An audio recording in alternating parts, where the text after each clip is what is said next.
Hey, I'm that Twitter thread that you've been following. You want to clear up your skin? Drink some water. That's it, that's the video. Hello everybody, if you don't know me, my name is Poorva and I am a college student. I'm gonna start out with mentioning that I am not a dermatologist. I really would like to be in the future, fingers crossed, but take everything that I say with a grain of salt. I've spent years researching skincare because until a few years ago, I really didn't care what I put on my skin, and that led to some pretty nasty outbreaks and a lot of problems that I just didn't feel confident with, because I believe that when your skin looks its best and you feel confident in it, it kind of boosts everything else about you. So I have oily combination skin. I'm going to be showing you the products that I used over the last few years to clear up my acne and texture problems, but I'll also be recommending some other products for other skin types. All this information I'll link down in the description below, and make sure to subscribe to my channel and put on the notification bell if you want to see more videos from me. Let's get to the video. Alright, we're going to start with cleansers. I use the CeraVe SA cleanser right now. I used to use the CeraVe foaming cleanser before, and I really loved it, and I finished the entire bottle, but then I found that I was getting like clogged pores around here, and I think that since salicylic acid SA is such a good exfoliating ingredient, that I would try out this cleanser until I finished the bottle and see if it helped with my skin. There are two different types of cleansers. There's oil cleansers and what I call soapy cleansers. Oil cleansers are like the kind of balms that you use to get off your makeup, maybe some micellar water, and soapy cleansers are the cleansers that you should follow those up with. Like, for example, the SA cleanser that I use is a soapy cleanser, but the Garnier micellar water that I use is an oil cleanser. So I like to start off with the Garnier micellar water to take off my makeup. Some other good products that I've seen are the Clean It Zero Cleansing Balm, the Bioderma micellar water, and also the Ordinary Squalane Cleanser. This is a really hydrating cleanser, and I think it's better for drier skin types. Make sure if you have sensitive or drier skin that you don't double cleanse both morning and night, because I find that it makes your skin a lot more sensitive, and then you get like that burning feeling when you put on moisturizers, especially right here, because that's like, I found it's a more sensitive area because it's right next to your eyes. I think if you double cleanse just at night, that's good enough to take off all your makeup and sunscreen, whereas in the morning, all you have to clean off is kind of like your sweat and stuff from overnight, which sounds really gross, but it happens to everyone, so don't freak out about it. Like I said, I use the micellar water to take off my makeup, and then I follow up with the salicylic acid cleanser. Some other good soapy cleansers are the CeraVe foaming cleanser. The Vanicream cleanser is extraordinary for sensitive skin because it contains no parabens, no fragrances, no dyes, no harsh ingredients that could further aggravate your skin. I've also heard that the COSRX Low pH Good Morning Cleanser is really good because it has BHAs and tea tree oil. And ordinarily I'd be like a little bit concerned about the fact that they have tea tree oil because the fragrance can irritate your skin, but when I looked at the ingredient list, it was really far down, and it was only the extract from the tea tree leaf itself, rather than just an essential oil that they added in. Another fun thing that I really enjoy, I don't have it with me right now, but it's like this little silicone face scrubby that you can use on your face. Silicone is really good because it's naturally antimicrobial, whereas brushes, you have to replace them every few months because bacteria grows on them, and you don't want to be pushing that into your skin. But the silicone scrubbies you can get for like $1. I found them at the Dollar Tree before. I got mine at Walmart, 2-pack for about $3 I think, so they're really inexpensive, and I feel like if you exercise or wear makeup a ton, it just helps to get deeper into your pores and clean them out better than your fingers can. After my cleanser, I pat, not rub, my face dry with a separate face towel because you want to make sure that you don't use the same towel that you use for drying your body off, since there could be bacteria on that towel that could get onto your freshly cleansed face. While my skin is still damp, I like to pat in some of this CosRx snail mucin. I know it sounds really gross, but this is one of the things that has really helped my skin feel more hydrated and healthier overall. Snail mucin, it contains a lot of hyaluronic acid and moisturizing agents. That's why snails are so slimy. But I found that this essence is one of the only essences that's actually done something for my skin. I don't really personally believe in toners and essences because I've never seen a difference when I've used them. Like, I've heard other people really enjoy toners and essences, but in my opinion, they just seem like extra fluff that I don't want to spend my money on. After I use the CosRx Snail Mucin, I like to go in with serums. The first serum that I have here is the alpha-arbutin 2% with hyaluronic acid from The Ordinary, and the other one that you've probably heard of is the niacinamide 10% and zinc 1%.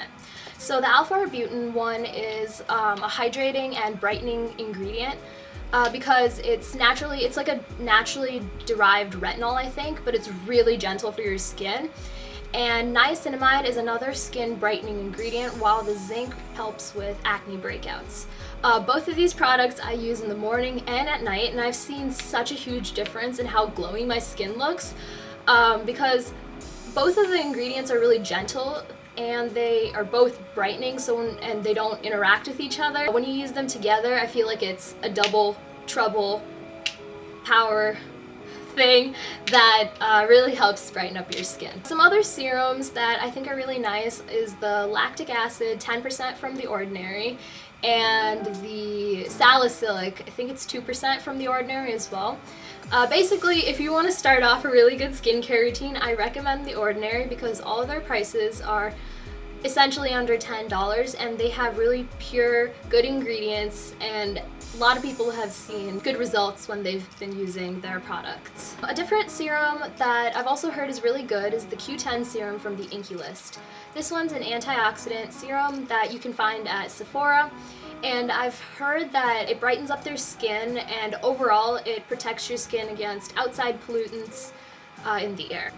I'm really disappointed because I tried to look for it at Sephora and it was out of stock, so rest in peace. For now, I haven't really done much with retinoids. But when I do start using retinoids, I'd like to go in with the retinoid cream from the Inkey List. It's a 1% retinoid cream, and if you want a gentler option, the Granactive 0.5% in squalane is a really good hydrating and more of a sensitive skin choice, so that you can kind of start off easy and build up as your skin starts to tolerate it more. Retinoids can be super sensitizing to your skin if you don't do your research or use them too often, so please make sure that you research what type of retinoids are good for your skin and watch a ton of videos and make a schedule where you use it maybe once every 3 days before you start using it every other day or every day. Retinoids are really beneficial for preventing fine lines and wrinkles.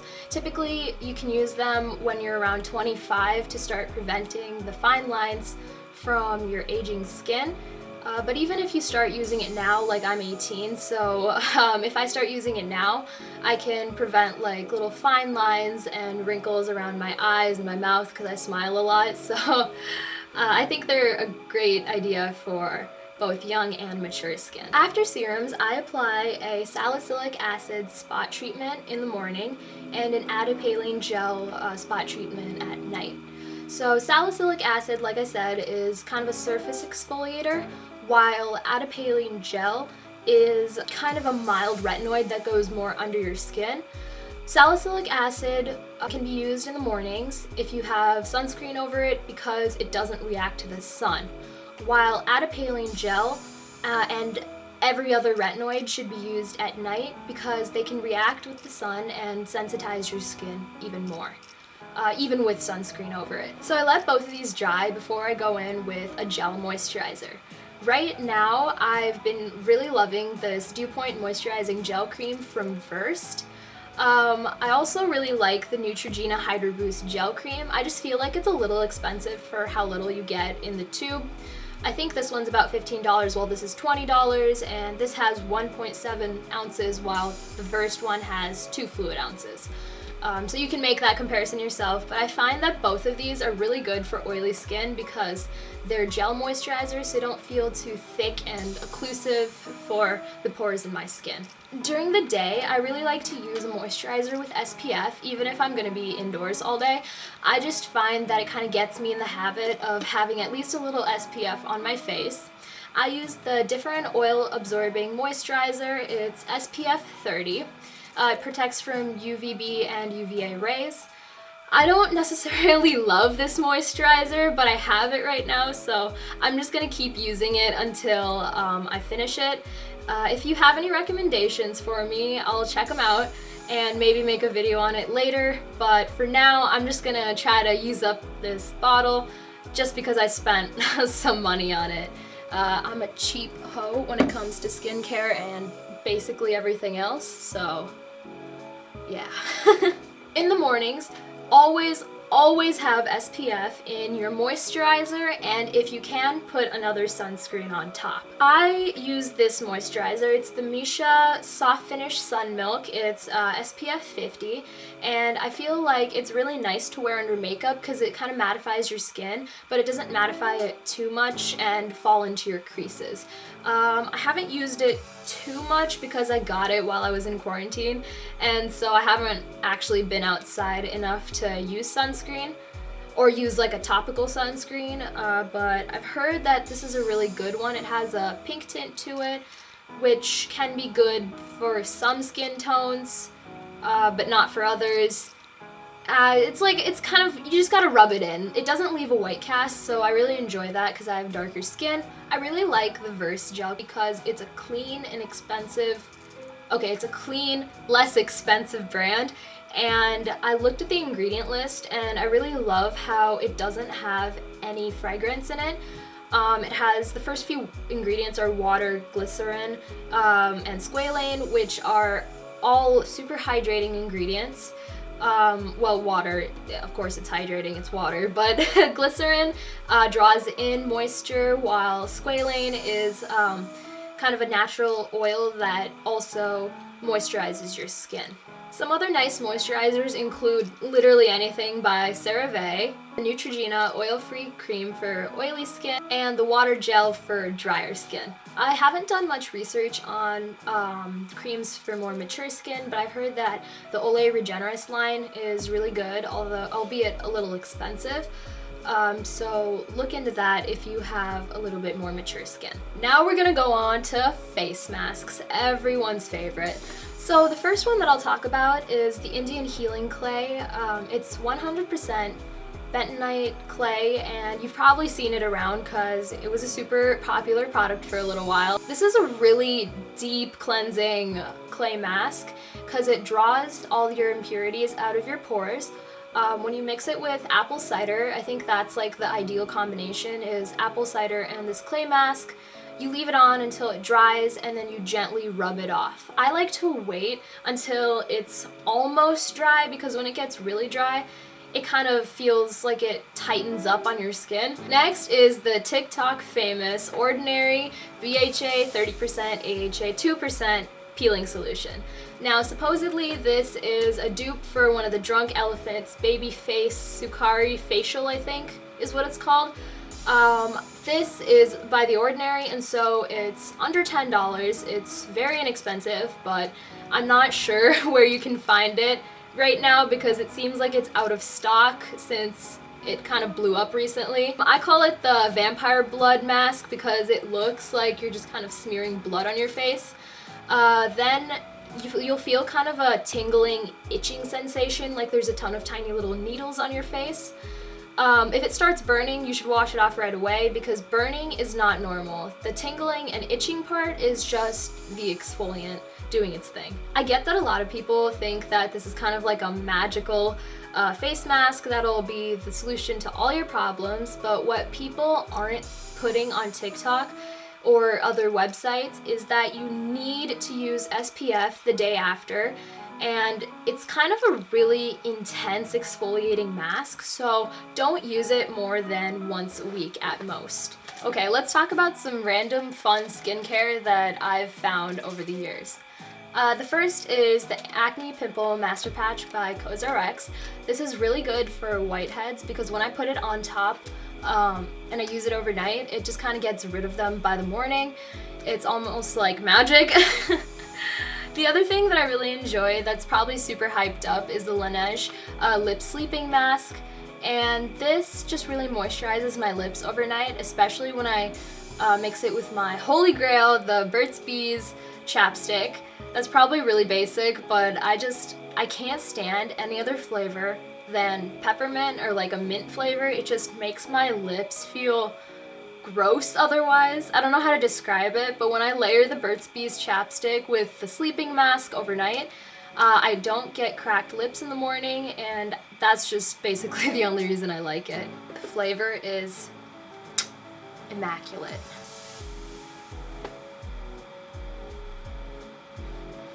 If you tan a lot, I really also enjoy the fresh skin scrub and oil because that combination just makes my skin look really glowy when I'm at the beach, so I think that's also a must. And a little extra hack or tip, I mixed vitamin E oil and tea tree oil, just a little bit, into my body cream, which is the CeraVe moisturizing cream. It's a very basic cream, but it's super thick. So it really helps with dry winter skin when you're indoors all the time.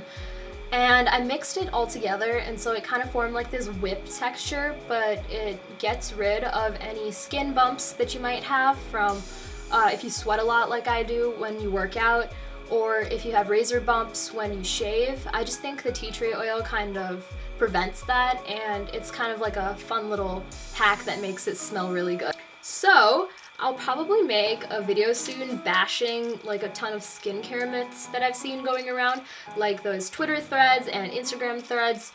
Don't even get me started on those. Like, what the hell do you mean you just drank 2 liters of water every day and rubbed an ice cube on your face and your skin magically cleared up?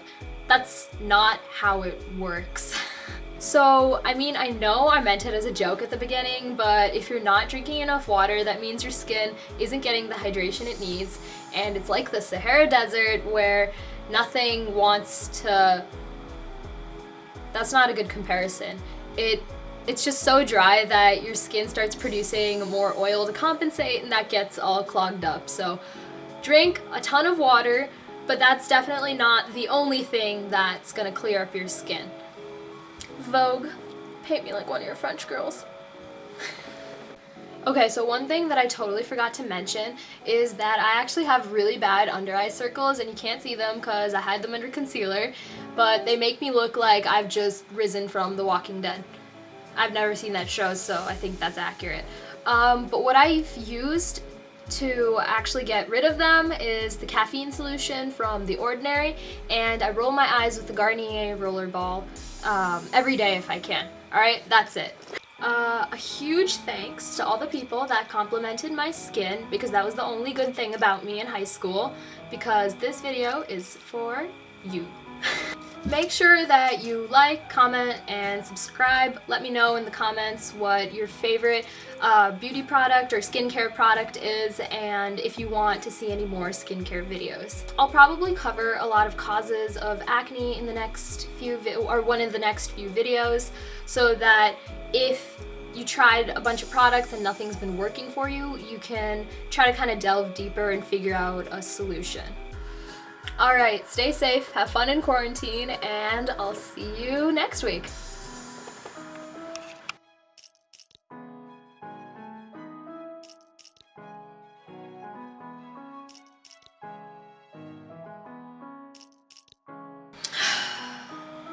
Leave a comment below if you're exhausted every day.